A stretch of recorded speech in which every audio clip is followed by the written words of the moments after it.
কে যেন জিজ্ঞেস করলো আমাকে? হ্যাঁ, আমি নুন দিয়ে পান্তা খেয়েছি কিনা? আরে আমি জেলের ছেলে, আমার নিঃশ্বাসে প্রশ্বাসে নুন রয়েছে।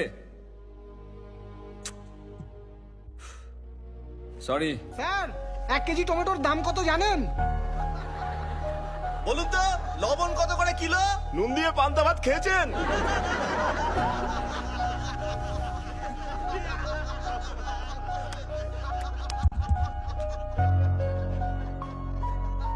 আজ আপনাদের কথা শুনে খুব লজ্জাই করছে আমার। সত্যি কথা বলতে 1 কিলো টমেটোর দাম আমি জানি না। টমেটোর দাম জানে না, নেতা হতে এসেছেন? এই স্যারকে টমেটোটা চিনিয়ে দে না। স্যার একবার এই টমেটোটা দেখে নিন। আরে এই, ওই এই, কি এই! হচ্ছে? আরে, মারে উপরে।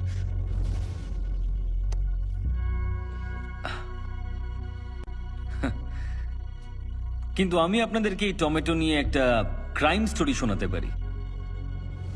বিশ্বের মাত্র 7টা দেশে টমেটো চাষ হলেও সব দেশেই টমেটো সস খাওয়া হয়।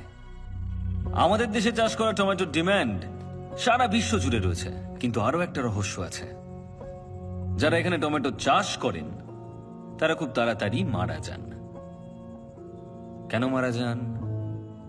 কারণ এখানে টমেটো যে পরিমাণে চাষ হয় আর তার যা দাম পাওয়া যায়, তার মধ্যে আকাশ পাতাল তফাৎ অন্যান্য দেশের তুলনায়। ধরুন এখানে এই টমেটো বিক্রি করে আর এই টমেটো বিক্রি করে একই দামে। প্রচুর চাহিদা থাকলেও আমি টমেটো কিনছি শুধু ওর কাছ থেকে, আর বাকি লোকজনদেরকে আমি বলছি যে ওর কাছ থেকে টমেটো কিনবেন না। আর টমেটো কতদিন ভালো থাকে? মাত্র 2 দিন। আমি কিন্তু জানি না কার টমেটো আগে নষ্ট হবে, কিন্তু দুজন বিক্রেতাই সবসময় ভয়ে থাকবে। তখন আমি সেই সস কোম্পানিকে সমস্ত টমেটো বিক্রি করে দেব প্রচুর পরিমাণ লাভ রেখে, যেটা আমি কম দামে কিনেছিলাম। আমি শুধু এর কাছ থেকেই কম দামে কিনে নিলাম, আর অন্য টমেটো বিক্রেতার সমস্ত টমেটো নষ্ট হয়ে গেল। পৃথিবীর সমস্ত দেশে লোকজন টমেটো সস দিয়ে খাবার আনন্দ করে খান, কিন্তু আমার দেশের টমেটো বিক্রেতা না খেতে পেয়ে মারা যান।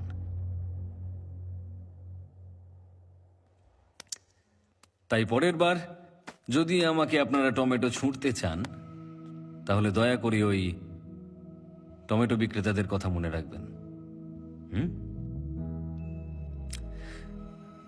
কি হলো? আপনারা সবাই চুপ কেন? কারোর কিছু বলার থাকলে বলতে পারেন।